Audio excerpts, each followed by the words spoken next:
In today's video, you will learn how money evolved in the last few thousand years and why it became worthless. 5,000 years ago, money was introduced to the trading system and was one of the best inventions of mankind. Before we created money, we had to barter our goods and services with other people. This caused some problems, like there was no exact value for those goods and services. And the trade was all based on what each party was willing to give up for something they wanted. So the value of their goods and services was inconsistent and changed from trade to trade. And if you needed something, the thing you had to offer in exchange might not have had the exact same value. For example, if you wanted bread for dinner, but you only had reared cattle to offer, then you had to exchange one of your animals for bread. Or if you wanted socks to wear, but you only made dresses, you would have to give an entire dress in exchange for a pair of socks. Wouldn't be fair, right? It was very rare that two people needed the exact opposite of each other at the same time. So it wasn't easy to make a trade in which both parties were satisfied. For this reason, a standardized medium of exchange was needed to solve this everyday problem people had to encounter. Not only for this reason was money a great invention, it also serves as a store of value, which was very important for some people. A farmer who bartered with his tomatoes could only get something in return while it was tomato season, because such goods spoil and do not stay fresh all year round. So money gave him the ability to store value for the rest of the year, when he had large selling volumes during the tomato season. And someone like the dressmaker didn't deal with such a problem, because he was always able to make and sell a new dress. Do you see how needy such an invention was? Also, people with special goods and services, like an artist who made beautiful paintings, wasn't able to trade very often, and only to a few people, because most people weren't interested in art.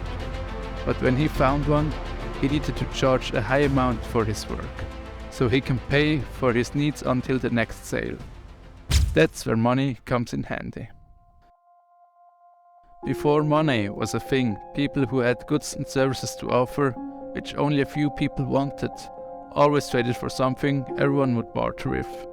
Things like weapons, animal skin and salt were very popular, and everybody wanted more of it, because even if they didn't need those goods at the time, they knew they can trade with them later, and use those goods to get something else in the future when they wanted to.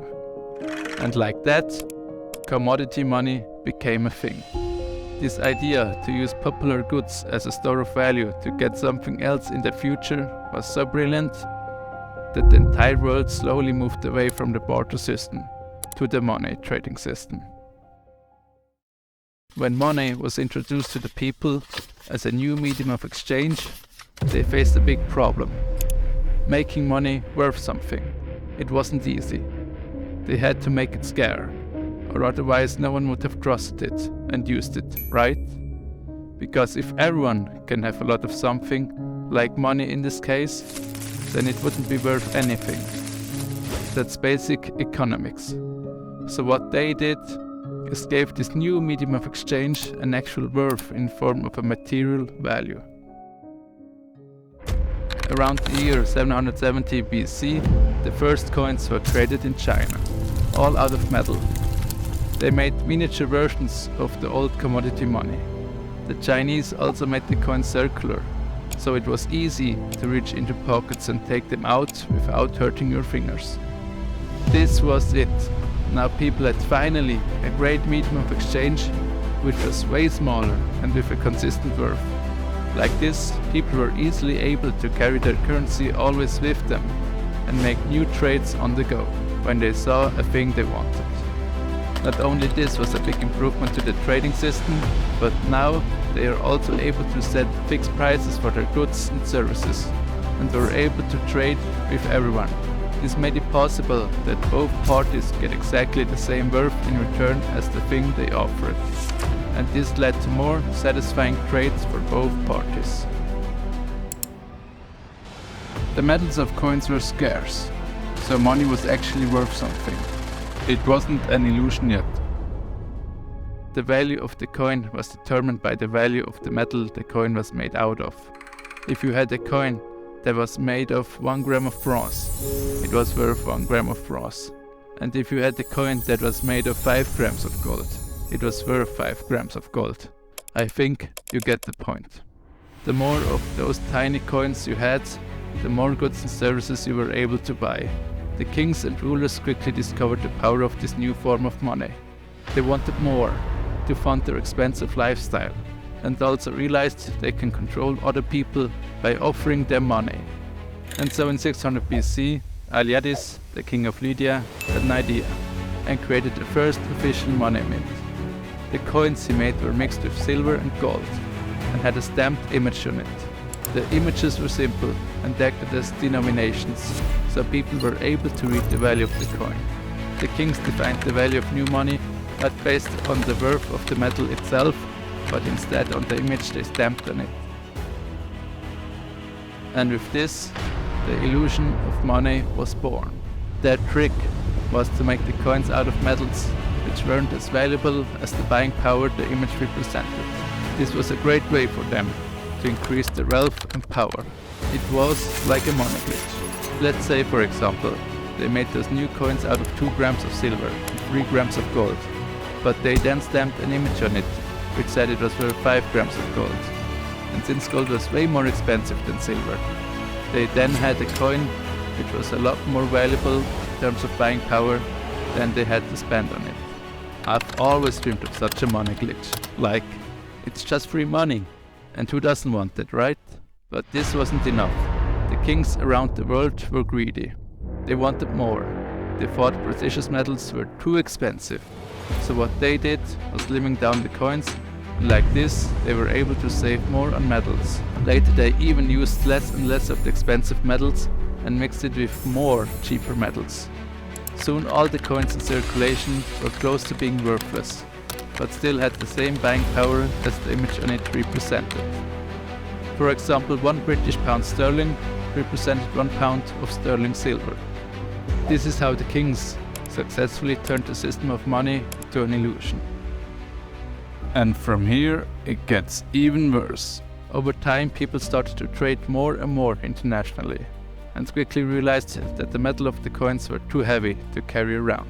So kings around the world came up with the idea of issuing IOU certificates for long-distance trading. This meant people got a piece of paper which represented the worth of coins they gave the kings. Because those certificates were stamped by the kings, people trusted its value and believed that they can exchange it for the same worth of coins they gave in return. And that was true for the time being. But people loved the new medium of exchange so much that kings started to flood the market with those IOU certificates. And like that, people needed coins less and less. It was a new, perfect way to carry around large sums of money with a simple piece of paper.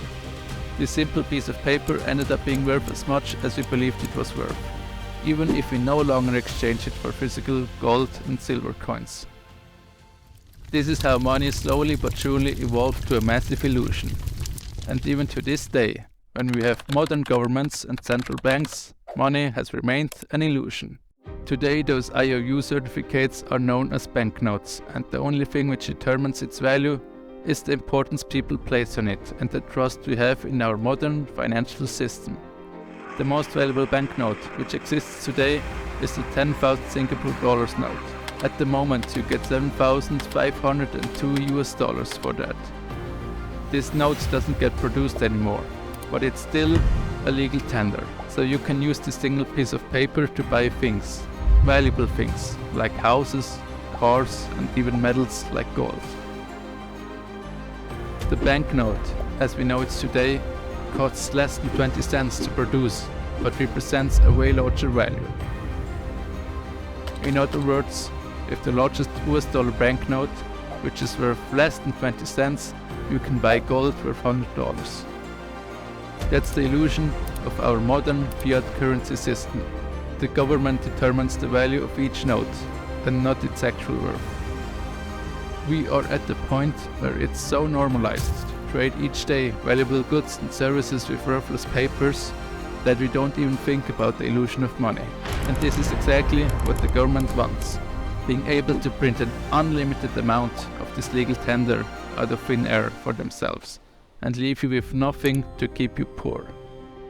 They understand the more money they have, the more power they can control, and their goal is to acquire as much power as possible. And this was the story. How the kings and rulers of the past made money to an illusion to gain more financial power, and now governments and central banks do the same. And most people don't even think about the actual worth of their money. If you want to learn how the government is trying to keep the poor for their own benefits, then don't miss my next video. It's crucial to understand this topic if you don't want to stay poor and financially constrained. What do you think about the evolution of money? Let me know in the comments, and don't forget to like and subscribe if you like my very first YouTube video. On this channel, you will learn more about our financial and economic system than you ever will in school. I'm out. See you next time.